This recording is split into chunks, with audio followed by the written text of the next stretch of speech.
mengacu pada pertanyaan lo tadi, gimana caranya supaya punya habit nabung itu, ya lo harus punya habit kerja juga dulu. Ketika lo punya habit kerja, lo akan jadi tahu bahwa ketika uang datang keringet lo keluar kan. Ya. Kalau keringet lo keluar, pasti kan lo sayang juga, lo udah keringetan tiap hari, masa lo mau hamburin gitu doang Iya. gitu. Itu aja sih pemikiran bahwa ini harus dimanfaatkan sebaik-baiknya.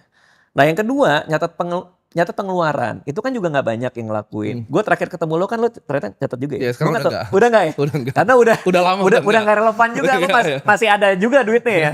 Tapi ya kalau buat gue nyatet keuangan itu yang ngebuka mata. Karena di awal-awal nyatet tuh lo kaget bro. Iya kaget. Awal-awal Kaget, kaget ya. Kaget. Anjir kok segini? Iya. Ternyata segini. Nah kekagetan itu yang ngebuat gua belajar bahwa kalau gua nggak kontrol, it will spiral out aja gitu. Oke. Ini ngomongin soal pencatatan pengeluaran ya.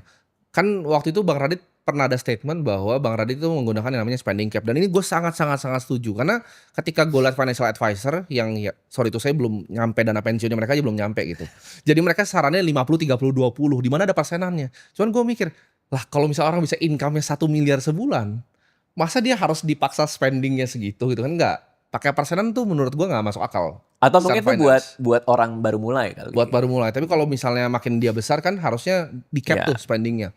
Nah, apakah Bang Radit menerapkan itu spending cap itu? Jadi maksimal spendingnya sekian, nggak boleh lebih. Nah itulah kenapa mencatat pengeluaran itu menjadi sangat penting.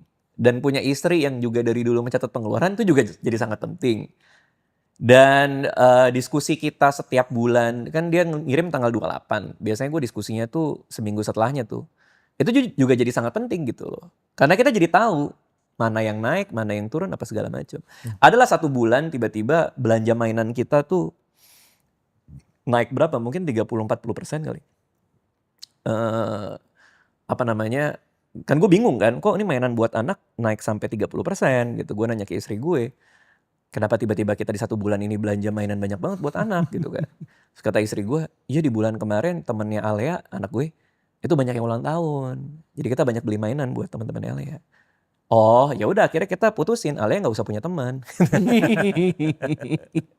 Ya akhirnya baru ngerti, oh anak makin gede, berarti makin banyak temen, berarti makin banyak kuota nih buat beli mainan anak. Nah akhirnya gue jadi punya benchmark baru kan. Oh berarti harus ada budget segini juga nih untuk mainan anak. Nah abis itu kita terserah mau kungfunya kayak gimana tuh. Apa mau kita turunin pengeluaran yang lain, mungkin fixed cost kita yang sehari-hari per bulan. Atau ya udah kita naikin capnya aja. Berarti kita ada punya satu cap baru buat mainan anak ini. Gitu. Oke.